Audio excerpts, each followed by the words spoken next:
गुरुजी महावीर सिंह यादव की जयंती भावपूर्ण वातावरण में मनाई।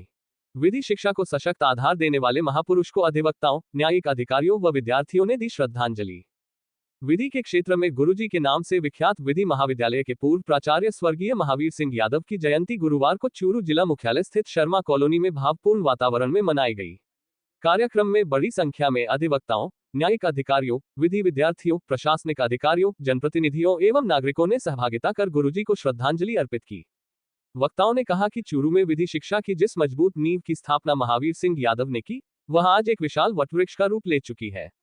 उन्होंने अपने ज्ञान, अनुशासन और मानवीय संवेदनाओं से न केवल विधि विद्यार्थियों बल्कि समाज के अनेक लोगों के जीवन को दिशा दी। गुरुजी के संपर्क में आने वाले असंख्य व्यक्तियों के जीवन की दिशा उनके मार्गदर्शन से बदल गई। वक्ताओं ने कहा कि महावीर सिंह यादव केवल एक उत्कृष्ट शिक्षक ही नहीं थे, बल्कि जीवन के प्रत्येक क्षेत्र में उन्होंने अपने शिष्यों और अनुयायियों का पथ प्रदर्शन किया।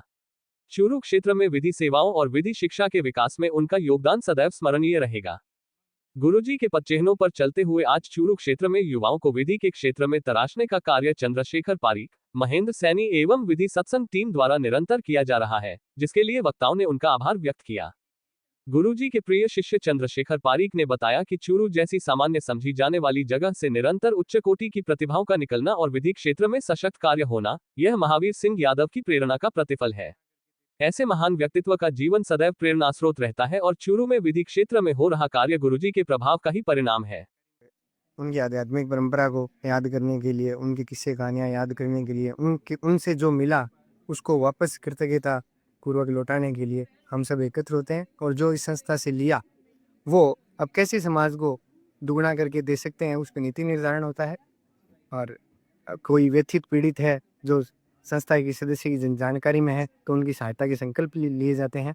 और जो आज के दिन संस्था को दान पुण्य भी जो है अपने यहाँ के विद्यार्थी जो है वो कोई व्यथित व्यक्ति उसकी पीड़ा के हरण के लिए धन एकत्र भी करते हैं। और जो आध्यात्मिक संत के रूप में संतों का सम्मान करते हैं। पीछे संत सीताराम जी बैठे हैं जो हृदय से पधारे हैं। और इस तरह से बच्चों में ये संस्कार याद दिलाना कि प्रभु के अलावा कुछ नहीं, ये जीवन निमित्त मात्र है और मालिक की इच्छा से ही सब कुछ हो रहा है और हम समाज के लिए सेवा करें, यही जीवन का लक्ष्य। कार्यक्रम के दौरान उपस्थित जनों ने गुरुजी से जुड़े अपने संस्मरण साझा किए। अनेक लोगों ने गीत और कविता के माध्यम से भी उन्हें भावभीनी श्रद्धांजलि अर्पित की।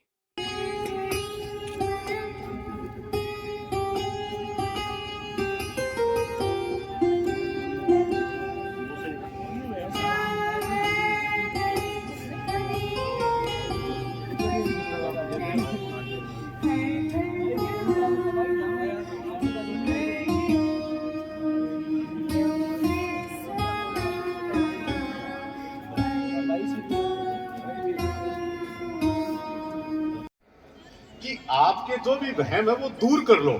आप ऐसा करो कि नगर का जो व्यस्ततम जगह है, जैसे मान लो चूरू है, चूरू में सबसे व्यस्ततम जगह कौन सी है? गढ़ मान लो, सफेद घंटाघर मान लो। तो उन्होंने कहा आप वहां पे जाओ और वहां पे जाके पहला प्रश्न करो कि हम में से 100 साल पहले कौन था।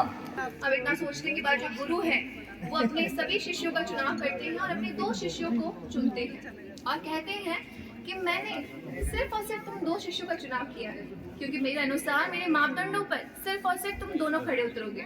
आज यादव साहब का जन्मदिन है और हर साल 25 दिसंबर को सभी शिष्य, सभी साथी मिलके उनको याद करते हैं। हमारे गुरुदेव एक ऐसी लेगेसी छोड़ी गई है जो अपने आप में अद्भुत है। उनका प्रेम, उनका निरपेक्ष भाव से जो उनका सुरक्षितता थी वो हमें सदैव याद है। आज मेरी बेटी ने पूछा कि पापा जी लेक्चर तो जीवन में बहुत मिले हैं कॉलेज वाले, आपका इनसे इतना प्रेम कैसे? मैं उसकी अथवा उत्तर नहीं दे सका। मैंने अपने मन को देखा कि कैसे एक व्यक्ति से आपका प्रेम जुड़ गया। जो लेगेसी उन्होंने हमें दी है, हम जो प्रेम की, जो सुरक्षितता की दी, वो उस लेक्चरशिप से 1000 गुना बड़ी थी। और आज उनको गए हुए तकरीबन 18 साल हो चुका। आज भी हमारे दिल में वो ऐसे है कि जैसे अभी कल ही उनसे भी क्या है, सदैव याद हैं हमारे यहाँ। कार्यक्रम का आयोजन विधि सत्संग संस्था की ओर से किया गया। संस्था के महेंद्र सैनी ने अतिथियों का स्वागत किया, जबकि चंद्रशेखर पारीक ने आभार व्यक्त किया।